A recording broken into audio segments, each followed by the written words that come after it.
Good morning, everybody, and welcome to Transformation Tuesday. And it's great to see the sun actually trying to peek out today after all the rain we've had yesterday. So today I'm talking about Lexi, and Lexi is a 25-year-old lady. She's chronically constipated. She's got chronic fissures and anxiety. So I'm Ange Sinclair and I'm the digestive detective. So Lexi came to me and she wasn't feeling like the vibrant young woman that she was. She said she felt very anxious and frustrated by the condition she found herself with at 25. So her issue started when she had a really difficult relationship. She felt like her partner controlled every aspect of her life. So this is when she felt that her bowel habits had changed once she'd gone into this relationship. And she told me that she felt out of control in her life and her relationship, and she felt like her bowel was the one thing she couldn't control, that she could control until she couldn't. So the relationship lasted for a few years with Lexi. And what happened was that Lexi felt like she had ignored her bowel signals over and over. They got less and less until they'd stopped altogether, which I see often in clinic. It's a common problem. And so with this chronic constipation also came the fissures. So a fissure, for those of you that don't know, is a little cut or tear in the lining of the anus. So I think most people have experienced small anal fissures before. You get frank red blood, so it's really bright red blood on the toilet paper, and it probably stings a bit when you wee. So it generally heals up pretty quickly in a few days. They are considered to be chronic if they last longer than a few weeks. So what happens when they become chronic is they tear and they bleed at every single bowel movement, which is quite distressing when you are out and about or you've got to go to the bathroom. And it also sets you up to become iron deficient as well. So you really need to take care of them as they come up. I have seen people with really long-term chronic fissures, and they're really quite difficult to resolve when they go on and on and on. So you need to do something about them quickly. So some of the things that people do have with the fissures is they get Botox, because the Botox can help the spasm less.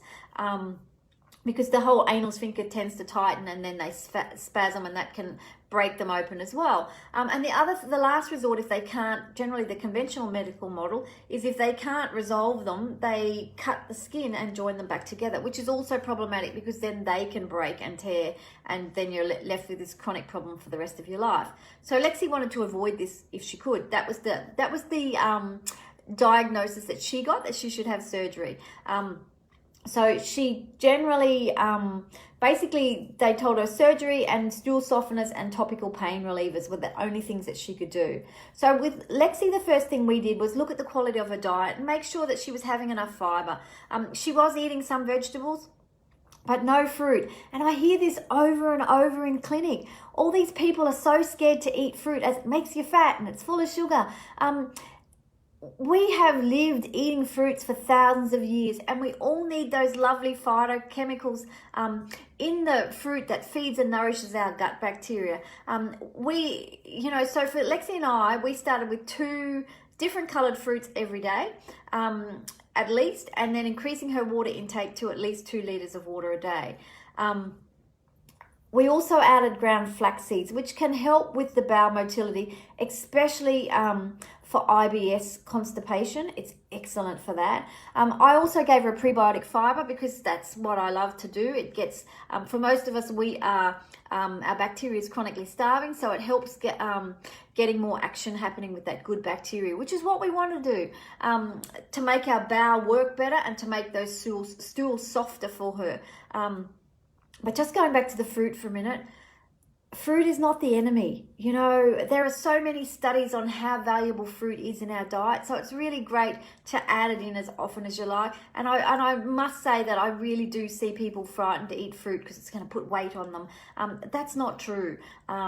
So I would encourage you to eat as many different varieties. You don't need to go crazy for it. 2 pieces a day is fantastic. You know, and even with constipation, there's so much really good evidence that 2 kiwi fruits a day really help with constipation. So if you're constipated, try that. This worked really pretty quickly for Lexi, just doing the fruit and the water.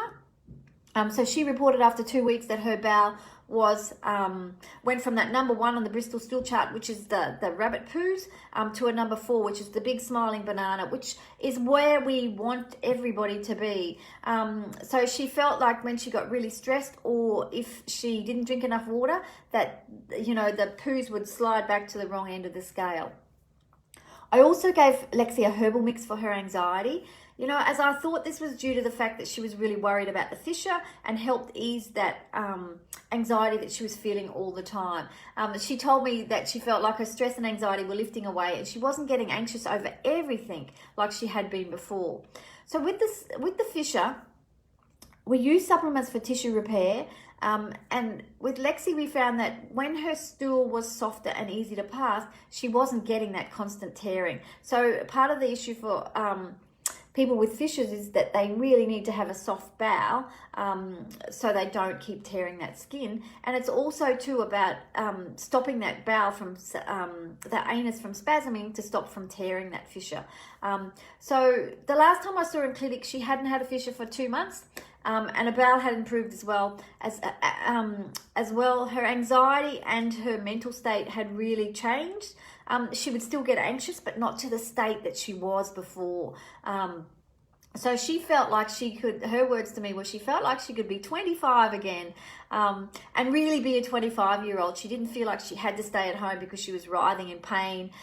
She could go out and do things that she wanted to do. So if you have constipation, fissures, or anxiety around your digestion, book in for a free 15-minute consultation. For those of you on Facebook, the link is in the title. Instagram, the link is in the bio. And for those on LinkedIn, it's in the comments. So let's solve your digestive issues so you can get back on with life. I'll see you tomorrow, folks. Thanks. Bye.